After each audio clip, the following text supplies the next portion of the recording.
India में watches की smuggling बहुत ज़्यादा होती है।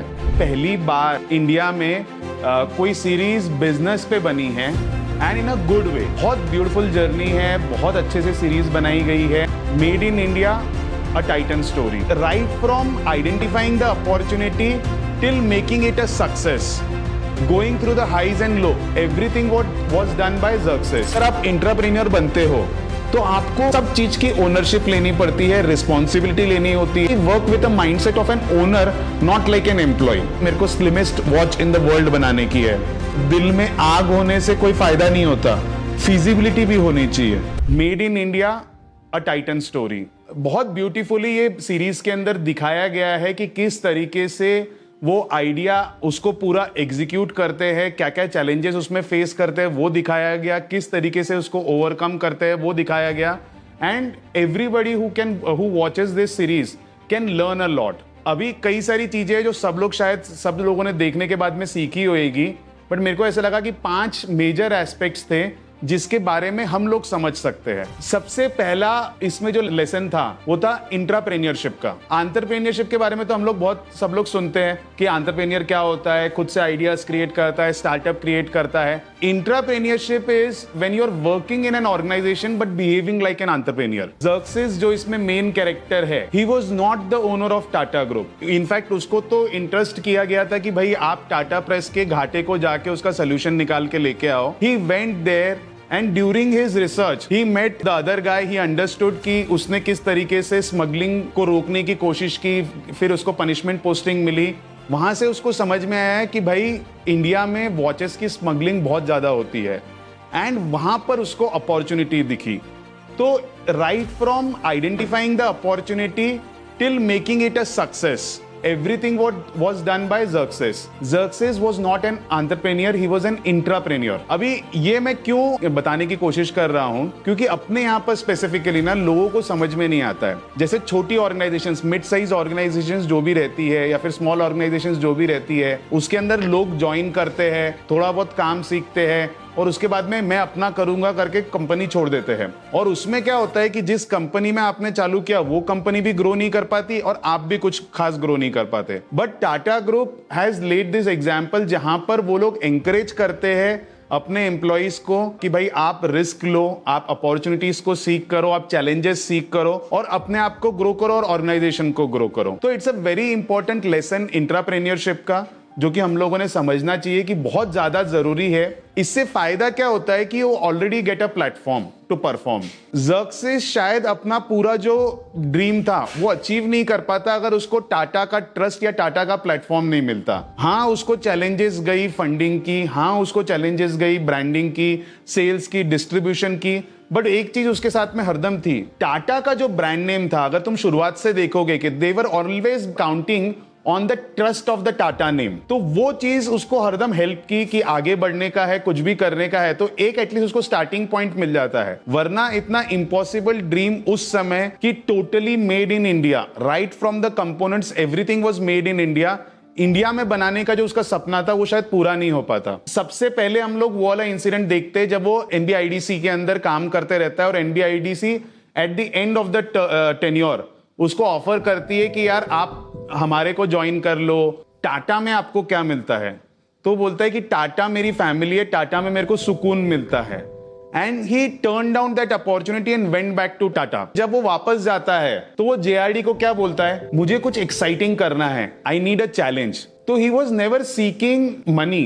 ये माइंडसेट होता है एक एंटरप्रेन्योर का कि भाई he always seeks for challenge, he always seeks for something exciting to do. अभी देखेंगे कि ये जो टाइटन की पूरी स्टोरी थी, इसमें right from identifying the opportunity, it was not the other way round कि जेआरडी ने आके उसको बोला देख मेरी इच्छा है कि इंडिया में एक मेड इन इंडिया की घड़ी बननी चाहिए और मैं तेरे को ये वाला काम देता हूं, तू ये कर। It was not the case. तो right from identifying the opportunity pitching the idea to JRD, he convinces JRD, उसको जाके बोर्ड को कन्विंस करना पड़ता है आइडिया के लिए, फिर रिसर्च करनी पड़ती है, फिर इनकॉर्पोरेशन की जो हर्डल्स रहती है उसको पार करना होता है, लैंड एक्वायर करनी रहती है, टॉप टैलेंट एक्वायर करना रहता है, जूनियर वर्कफोर्स एक्वायर करना रहता है, वेंडर की प्रॉब्लम सॉल्व करनी होती है, मार्केटिंग के कॉन्सेप्ट्स इनोवेट करने रहते हैं, डिजाइन्स बनानी रहती है, एक्सपेंशन यूरोप में प्लान करना होता है, और जो क्राइसिस उसके बाद में होते हैं उसको ओवरकम करके इनोवेशन से आगे बढ़ना होता है। तो ये पूरी जर्नी में he work like an entrepreneur within an organization, and that is why that is very important, because इसमें उसने पूरे प्रोसेस की ओनरशिप ली थी। कई बार तुमने सीरीज में देखा रहेगा जब उनको बैंक लोन नहीं मिलता है तो टीम पूरी बोलती है हम जेआरडी सर से हेल्प मांग सकते हैं, हम टाटा से हेल्प मांग सकते हैं,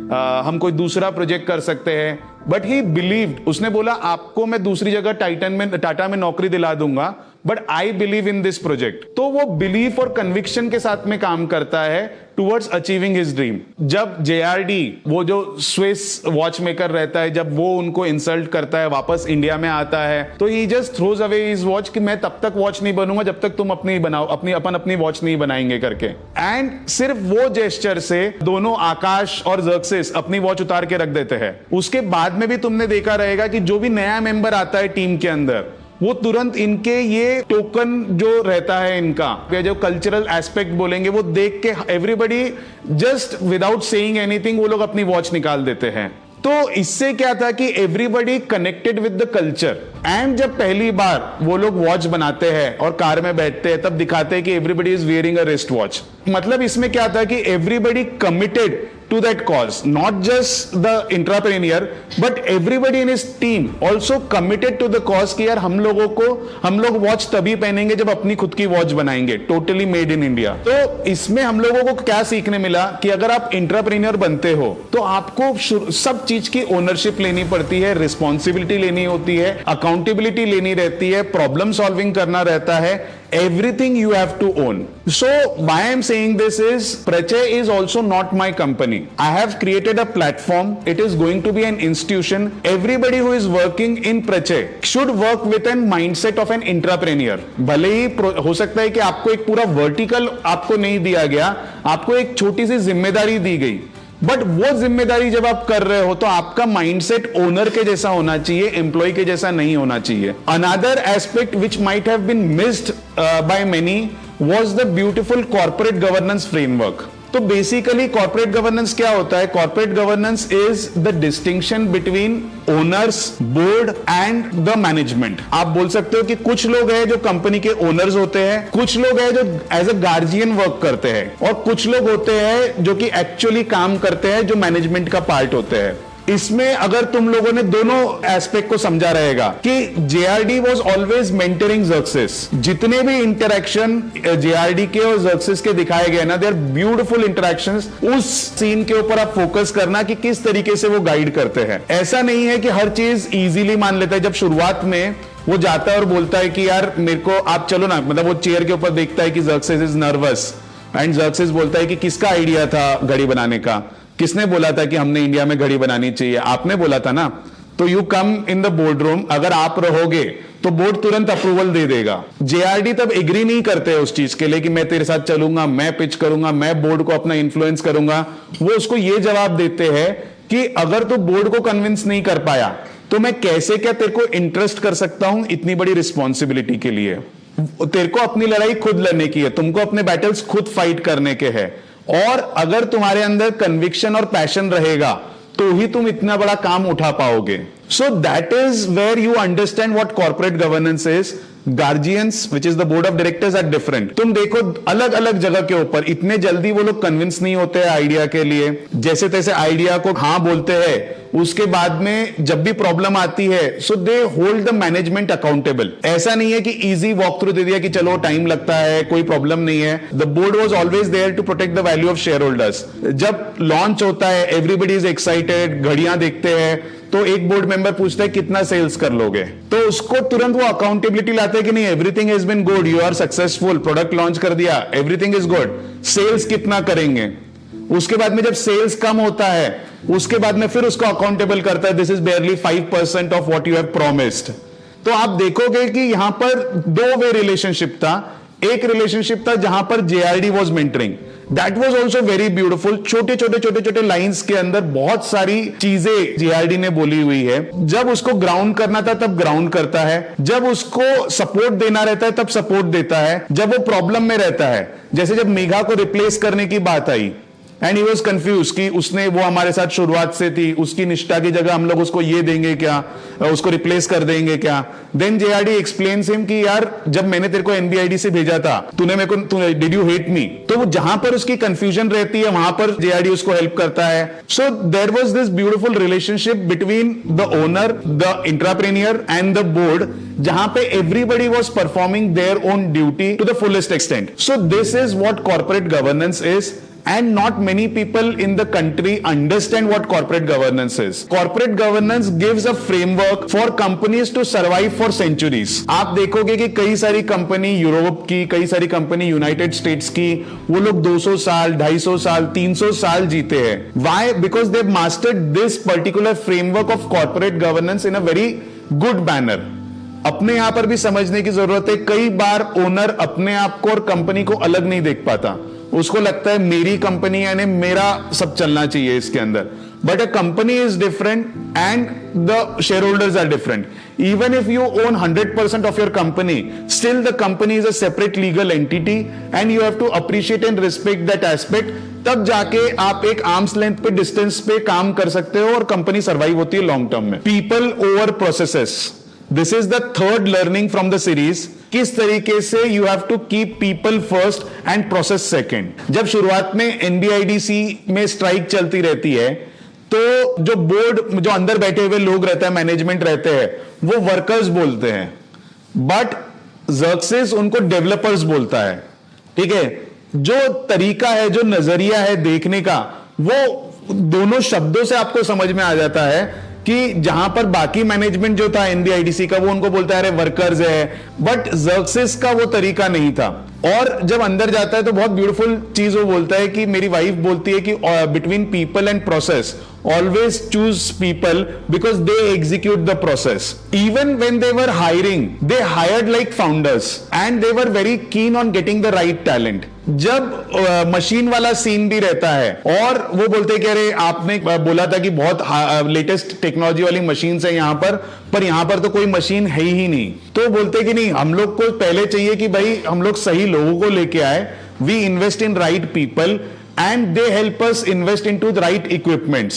So even जहां पर कैपिटल इन्वेस्टमेंट वाली बात थी, कौन से टेक्नोलॉजी में इन्वेस्ट करना है, कौन सी मशीन में इन्वेस्ट करना है, तब भी उन लोग का यही माइंडसेट था कि अगर हम लोग सही लोगों को लेके आ गए तो ये सही लोग हमको सही इन्वेस्टमेंट करने के लिए गाइड करेंगे. Again when they were down, जब वो लोग जेआरडी को वॉच देते हैं एंड वो वॉच काम नहीं करती है, जेआरडी आके उनको डांटता है, ये लोग आपस में बैठ के over lunch table everybody is very disappointed and Xerxes तब मिठाई बुलाता है कि लेट्स सेलिब्रेट टुडे. पहली बार हमको प्रॉब्लम आई है, we are the reasons of our own failure and that is the reason to celebrate. At Titan you should have the freedom of failures. When you're trying for something which is very tough, when you're trying for something which is impossible, तो failures होंगे. कौन गलती नहीं करता है जो कुछ try नहीं करता. तो गलतियां देख के, हार देख के कभी भी डिसअपॉइंट नहीं होना है. आप अगर कोई टफ टास्क अपने हाथ में उठाते हो तो आपसे गलती हो सकती है, आप हो सकता है कि हर बार सक्सेसफुल नहीं हो,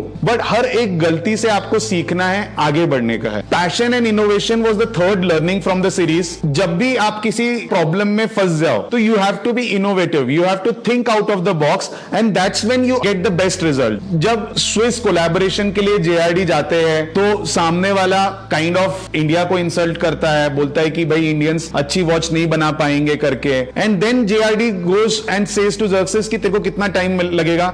वो बोलता है 4 साल या 5 साल. तो ये बोलता है चल 5 साल दिया, पर मेरे को घड़ी बना के चाहिए, and throws away his watch. Bank rejection, they knew कि एसबीआई और टाटा का बहुत पुराना रिलेशनशिप है. They went to SBI. SBI बोलता है अरे नहीं, बहुत नई टेक्नोलॉजी है, हम लोग तो लोगों का पैसा सेफ रखते हैं. जब उनको इंसाइट मिलती है कि the way that we are trying to explain the technology is different, वो प्रॉब्लम को वो लोग एक सिंपल सोल्यूशन में लेके आते हैं कि भाई मेरे को कॉमन लेमैन को किस तरीके से समझाना चाहिए ताकि उसको उस टेक्नोलॉजी के ऊपर कॉन्फिडेंस आए. अगेन जब भी उनको कोई प्रॉब्लम फेस की, they came out with a problem solving with a innovative approach. तब तक घड़ियां इस तरीके से शोरूम में नहीं बेची जाती थी। यू वुड सी कि बोले हम लोग इस तरीके से बेचेंगे जिस तरीके से ज्वेलरी बेची जाती है, ग्लोव्स रहते हैं सेल्समैन के हाथ में, वो प्रॉपर उसको घड़ी दिखाता है। तो उन्होंने पूरा एक डिस्ट्रीब्यूशन का सिस्टम इनोवेट कर डाला जस्ट टू इंश्योर कि हमारी वॉचेस एंड कस्टमर तक पहुंचे। Again media marketing, this was a very important in the series. उनकी इच्छा रहती है कि भाई मेरे को हर एक इंडियन के हाथ में ये वॉच देने की है। दे गो फॉर टीवी कमर्शियल्स, जबकि उस समय वो लोग तब तक सिर्फ होल्डिंग्स पे काम कर रहे थे। जब भी प्रॉब्लम आई, आपको उसका इनोवेटिव सोल्यूशन निकालना है, आपको परसिस्टेंटली उसको फॉलो करने का है। जो भी चीज आप बिलीव कर रहे हो, आपको उसके ऊपर बिलीव करना पड़ेगा, आपको उसके ऊपर काम करते रहना पड़ेगा। The last lesson was crisis management. Crisis management यानी क्या? ऐसा नहीं होएगा कि कोई भी बिजनेस की जर्नी रहेगी आपकी वो इजी रहेगी। कुछ चीजें आपके फेवर में जाएगी, कुछ चीजें आपके फेवर में नहीं जाएगी, बट एक टीम का माइंडसेट ड्यूरिंग क्राइसिस जो रहता है वो बहुत इंपॉर्टेंट रहता है। एंड इस सीरीज में हमको वो सब चीजें सीखने मिलती है कि क्राइसिस में किस तरीके से even with in the team हमने काम करना चाहिए और बाहर हमने क्या काम करना चाहिए। सबसे पहला इनको चैलेंज किया था सेल्स का। व्हेन दे रियलाइज्ड कि यार नॉर्थ में सेल्स बहुत कम है और साउथ में सेल्स बहुत ज्यादा है, and because of different taxes in various parts of the country, watches के प्राइसेस हर जगह अलग अलग है। एंड देन इस चीज का सोल्यूशन किस तरीके से निकाला? ज़र्क्सिस जाता है चोर बाजार के अंदर, देखता है कि भाई क्या प्रॉब्लम चल रही है, तो Xerxes comes up with an idea कि यार हमको यूनिफॉर्म कंज्यूमर प्राइस बनाने की है, यानी हर एक स्टेट के अंदर अपनी प्राइस सेम रहेगी। तो कुछ स्टेट के अंदर हो सकता है आपको लॉसेस रहे, कुछ स्टेट के अंदर आपको शायद ज्यादा प्रॉफिट मिल जाएगा, बट कंज्यूमर्स को हर जगह एक प्राइस मिलेगा। तब गोपालन उसको बोलता भी है कि यार ये बहुत रिस्की है।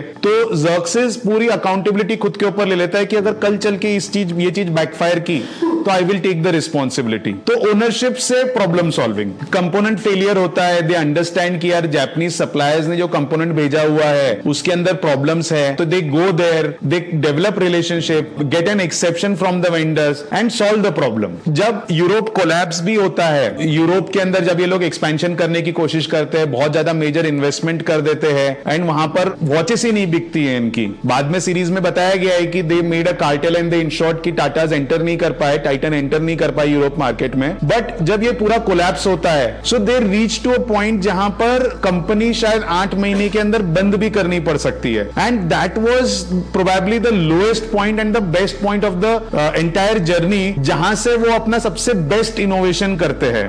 वो फेज के अंदर एवरीबडी इज डिसहार्टेंड, ये जाके टीम को भी टीम के सामने सरेंडर कर देता है कि अरे I have failed you, I have failed my self, everybody was warning me, but अब तो सब चीज खत्म हो गई, हम लोग 8 महीने के अंदर कंपनी शायद बंद हो जाएगी। फिर वो किचन के अंदर खाना बनाते रहता है, तो नाइफ देख के उसको आइडिया आता है कि मेरे को slimmest watch in the world बनाने की है। Then he goes back to his team, वो उनको वो चैलेंज देता है, वो आइडिया उनके सामने फ्लोट करता है। The team first response is कि नहीं दिस इज इम्पॉसिबल, ये हो ही नहीं सकता, but then the team takes up that challenge कि ठीक है इम्पॉसिबल है। दे चेंज्ड एवरीथिंग, डायल से लेके केस से लेके एवरीथिंग, फाइबर से लेके everything in the product they change, they innovated, and from that low point they came out with the most innovative product of Titan so far, the Edge, the slimmest watch in the universe। किस तरीके से वो लोग वो लो point से अपना turn around करते हैं एंड कंपनी को रिवाइव करते हैं। तो क्राइसिस मैनेजमेंट में सबसे जरूरी है कि भाई you stay calm. When you face any crisis, when you face any problem,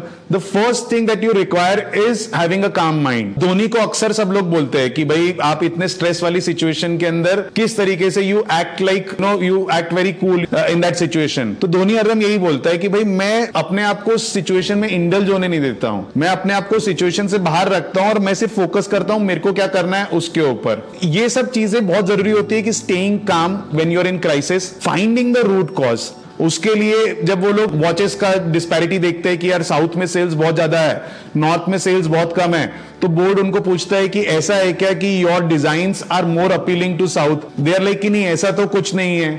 फिर वो लोग रिसर्च करते हैं, जाते हैं चोर बाजार में, पता करते हैं कि क्या प्रॉब्लम है करके रूट कॉज तक जाने की कोशिश करते हैं। तो जब भी आपको कोई प्रॉब्लम मिले, don't just try to solve the problem superficially. ऐसा नहीं, अगर आप कोई प्रॉब्लम में फंसते हो, कोई आपसे आप कोई सिचुएशन में फंसते हो, तो you have to have a calm mind, find the root cause कि यार what is causing this problem, then only you can find the solution, ठीक है, and act decisively and learn continuously.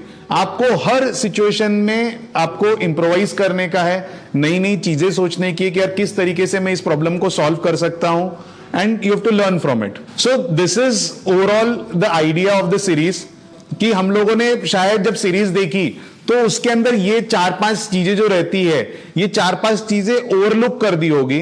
I would request कि वापस एक बार series देखना, इन parameters को identify करने की कोशिश करना, और इससे अपन क्या सीख सकते हैं एट प्रचय टीम, वो हम लोग को इंप्लीमेंट करने का है।